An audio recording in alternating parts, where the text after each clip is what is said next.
Hello students. पिछले video में हमने बात की लेवेसियर के लॉ की। यानी अगर कोई सब्सटेंस केमिकल कंपोजिशन तैयार करता है, अपनी कोई कंपाउंड फॉर्म करता है, तो उसे कुछ लॉ फॉलो करने पड़ते हैं जो रिलेटेड होते हैं उसके मास से।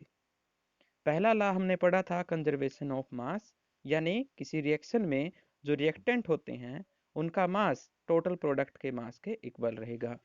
और दूसरे लॉ में ये कहा गया था कि जो कंपाउंड बनेगा वो तभी बन सकता है जब रिएक्टेंट्स को एक फिक्स प्रोपोर्शनल में मिलाया जाए। तो आज हम बात करते हैं डाल्टन्स एटॉमिक थ्योरी की। यानी यहाँ पर एटम के बारे में डिटेल में बताया गया है। ये उस टाइम की बात है जब डाल्टन साइंटिस्ट थे, यानी 1800 सदी तक हम इसको फॉलो करते हैं। आज जरूरी नहीं है कि हम इनको फॉलो करेंगे, आज इनमें कुछ लिमिटेशन हो सकती है, लेकिन उस टाइम के ये बेसिक पॉइंट थे। Dalton atomic theory. According to Dalton's atomic theory, all matter, whether an element, a compound, or a mixture, is composed of small particles called atoms. Dalton's के अकॉर्डिंग यहाँ पर बताया गया है कि कोई भी मैटर, चाहे कैसा भी हो, वो चाहे एलिमेंट हो, चाहे कंपाउंड हो, चाहे मिक्सर हो, सभी छोटे छोटे पार्टिकल से मिलकर के बने होते हैं और उन्हें एटम्स कहा जाएगा। और ये इस थ्योरी के कुछ पोस्टुलेट हैं जिनको इस थ्योरी के अकॉर्डिंग रखा गया था। उनमें से पहला पोस्टुलेट है, पोस्टुलेट का मतलब होता है बेसिक पॉइंट्स। जब स्टार्ट करते हैं किसी भी थ्योरी को देने के लिए तो हम कोई बेसिक पॉइंट बनाते हैं, समरी भी कह सकते हो आप इनको। All matter is made up of very tiny particles called atom. यहाँ पर कहा गया कि मैटर बहुत छोटे छोटे पार्टिकल से मिलकर के बना है और उन्हें हम कहेंगे atom. Atom are individual particles which cannot be created or destroyed in a chemical reaction. Atom को एक इंडिपेंडेंट इंडिविजुअल और स्वतंत्र पार्टिकल बताया गया है, यानी बिल्कुल अलग और स्वतंत्र। वो ना तो बनाया जा सकता है ना ही उसे खत्म किया जा सकता है किसी केमिकल रिएक्शन में। सिर्फ और सिर्फ क्या किया जाता है, कंपोजिशन के अकॉर्डिंग नया कंपाउंड बन जाता है। Atom of given elements are identical in mass and chemical properties. जो एटम होते हैं किसी भी एलिमेंट के, एलिमेंट यहाँ पर स्पेशल नोट कीजिए, एक वर्ड यूज हुआ है एलिमेंट। एलिमेंट वो मटेरियल होते हैं जिनमें एक ही तरह के एटम्स हों। जैसे आयरन का पीस हो गया कोई, तो उसमें आयरन ही प्रेजेंट होता है। Atom of a given element are identicals in mass, यानी सेम एटम जो होंगे वो सिमिलर होते हैं अपने मास में, साइज में, केमिकल प्रॉपर्टीज में। ये कंजर्वेशन लॉ को फॉलो करती है स्टेटमेंट। अगर साइज सेम है, मास सेम है, तो मतलब यहाँ पर कंजर्वेशन फॉलो हो रहा है मास का। और फोर्थ पॉइंट यहाँ पर है atom of different elements have different masses and chemical properties. यहाँ पर ये कहा गया है कि जो डिफरेंट एलिमेंट्स होते हैं उनके मास से रिलेटेड जो एटम होंगे वो भी अलग अलग मास रखेंगे और प्रॉपर्टी भी उनकी अलग अलग होगी। अगर सिमिलर एलिमेंट की बात कर रही हैं तो एटम सेम रहेंगे, लेकिन अगर अलग अलग एलिमेंट्स की बात कर रहे हो तो उनसे रिलेटेड एटम्स भी क्या होंगे, अलग अलग होंगे। फिफ्थ पॉइंट यहाँ पर है atoms combine in ratio of small whole number to form compounds. यहाँ पर ये कहा गया है कि जब भी कोई कंपाउंड बनेगा तो उसमें टेक पार्ट करने वाले एटम्स हमेशा वोल नंबर होंगे, मतलब कंप्लीट नंबर होंगे, 1 2 3 इस तरह से, पॉइंट्स में नहीं होंगे। और ये बाद में एक लिमिटेशन बनी थी इस थ्योरी की, तो इसको आप हायर स्टडीज में पढ़ेंगे कि ये लिमिटेशन कैसे बनती है। मैं आपको आइडिया दे देता हूँ। ये कैल्शियम के लिए लिमिटेशन बनी थी। आप डिटेल में पढ़ना चाहें तो किसी बुक की हेल्प ले सकते हैं। The relative number are and kinds of atom are constant in a given compound. Relative number जो होंगे किसी भी एटम्स के किसी कंपाउंड में, वो क्या होंगे, कांस्टेंट होंगे। मीन्स अगर आप H2O की बात करते हो तो चाहे आप कहीं से भी उसको उठा लें, उस H2O का सैंपल ले लें, उसमें जो नंबरिंग होगी वो क्या रहेगी, फिक्स रहेगी। ये डाल्टन्स एटॉमिक थ्योरी थी। अब एटम की बात करते हैं। Atoms are the building block of all matter, यानी जितने भी टाइप का मैटर आप अपने आसपास देख पा रहे हो वो सभी एक छोटी बेसिक यूनिट से मिलकर के बना है और उसे हम क्या बोलेंगे, एटम्स बोलेंगे। I repeat, basic unit. Basic unit का मतलब होता है इंडिपेंडेंट इंडिविजुअल यूनिट। यानी ये अकेली भी एग्जिस्ट कर सकती है। According to modern atomic theory, an atom is the smallest particle of an element which take part in chemical reaction. Modern atomic theory के अकॉर्डिंग एटम जो होता है वो सबसे स्मॉलेस्ट पार्टिकल होता है किसी भी एलिमेंट का जो केमिकल रिएक्शन में टेक पार्ट करेगा।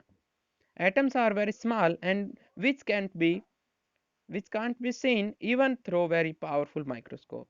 एटम्स का साइज इतना छोटा होता है कि हम उसे किसी माइक्रोस्कोप की हेल्प से भी नहीं देख सकते, चाहे वो कितना पावरफुल क्यों ना हो। क्योंकि आजकल हम देख सकते हैं, ये उस टाइम की बात है जब डाल्टन ने एक्सपेरिमेंट्स किए थे। आज हम एटम की प्रेजेंस को देख सकते हैं बाय इलेक्ट्रॉन माइक्रोस्कोप। उससे हम आइडिया लगा सकते हैं कि यहाँ एटम एग्जिस्ट करता है और उसका डायमीटर भी हम बताएंगे। उस प्रेजेंस के बेस पे हम बता सकते हैं एटॉमिक साइज कितना है। यहाँ पे atomic radius is measured in nanometres. Atomic radius को नैनोमीटर्स में मेजर किया जाता है। Nanometres are of the ratio of 10 power minus 9 metre. 1 nanometre is equal to 10 power minus 9 metre. यानी एक का, और अगर हम 10 के आगे 9 जीरो लगा दें तो इतनी अगर पार्ट बना दे किसी सिंगल क्वांटिटी का, तो उसमें से जो छोटा पार्ट बचेगा वो 1 नैनोमीटर होगा, यानी बहुत कम है।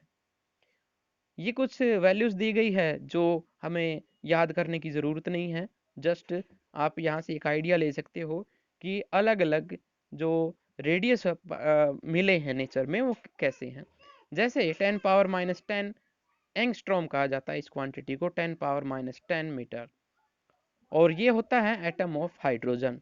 यानी एक हाइड्रोजन के एटम का जो रेडियस रहेगा वो क्या रहेगा, 1 एंगस्ट्रॉम, यानी 10 पावर माइनस 10। ऐसे ही 10 पावर 9 नैनोमीटर कहा जाता है। और ये हो जाएगा molecule of water. 10 power minus 8 molecule of haemoglobin हो जाएगा, हमारे ब्लड में जो हीमोग्लोबिन प्रेजेंट रहता है। ऐसे ही ग्रेन ऑफ सैंड, अगर रेत के कण की हम बात करते हैं तो 10 पावर माइनस 4 रहेगा। और एक आंट मतलब एक चींटी को अगर हम मापें तो उसका साइज रहेगा 10 पावर माइनस 2 मीटर। ये मीटर है। Modern day symbol of elements. आज के टाइम पे इन सिंबल्स को किस तरह से यूज किया जाता है, हम पीरियोडिक टेबल में उनको देखते हैं अच्छे से। अलग अलग एलिमेंट के लिए सिंबल अलग अलग है।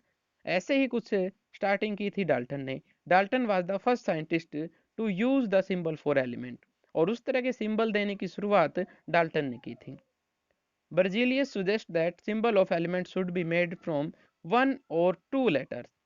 अब एक एलिमेंट को हम अगर एक सिंबल देते हैं तो काम नहीं चल रहा था, तो ब्रेजिलियस एक साइंटिस्ट थे, उन्होंने कहा कि आप एक की जगह 2 वर्ड्स लीजिए उसमें, अगर कोई दिक्कत आती है तो। जैसे हाइड्रोजन के लिए सिंबल होगा बड़ा एच, कैपिटल एच, ठीक है। और हीलियम के लिए क्या होता है, एच ई। अगर हम सिंगल एच रखते तो दोनों में कन्फ्यूजन हो सकती थी। तो ब्रेजिलियस का जो मेथड था वो आजकल फॉलो किया जा रहा है। पहला वर्ड कैपिटल लिया जाता है और दूसरा वर्ड स्मॉल लिया जाता है, चाहे कैसा भी एलिमेंट क्यों ना हो। ये कुछ सिंबल है जो डाल्टन के टाइम पे यूज किए जाते थे। जैसे हाइड्रोजन के लिए एक सर्कल में डॉट लगाया गया है, कार्बन एक शेडेड सर्कल लिया गया है, ऑक्सीजन एक खाली जो है सर्कल लिया गया है। इसी तरह से यहाँ पर आप देख सकते हो बहुत सारे ऐसे सिंबल है अलग अलग। जैसे कॉपर के लिए सी लिया गया है, सिल्वर के लिए एस लिया गया है, प्लेटिना के लिए पी लिया गया है, और मर्क्यूरी के लिए डॉट डॉट लगा दिए गए हैं बाउंड्री पे। ये कुछ सिंबल्स थे जो डाल्टन के टाइम पे फॉलो किए जाते थे। आप इनको मेमोराइज कर सकते हैं अगर कर सकें तो, अदरवाइज आपकी ये नज़रों से निकल चुके हैं। ये सभी के सभी डाल्टन ने प्रपोज किए थे, मतलब दिए थे। The name copper was taken from Cyprus. मतलब यहाँ पर आप देखते हो कि कई सिंबल ऐसे होते हैं जो मैच नहीं होते उनके नेम से। तो उनके लिए ये है कि वो जिस जगह पे पाए जाते थे उसके नाम पे जो है उसको ले लिया गया है। जैसे कॉपर सिप्रस जगह की सिप्रस नाम की एक जगह पर पाया गया था, इसलिए यहाँ पर कॉपर का सी पहले ले लिया गया है। Now IUPAC international union of pure and applied chemistry approves name of elements. आज के टाइम पे IUPAC जो इंटरनेशनल एक एजेंसी है जिसमें हम बात करते हैं अप्लाइड केमिस्ट्री की, international union of pure and applied chemistry. ये नेम बताती हैं किसी भी एलिमेंट को क्या देना है क्या नहीं।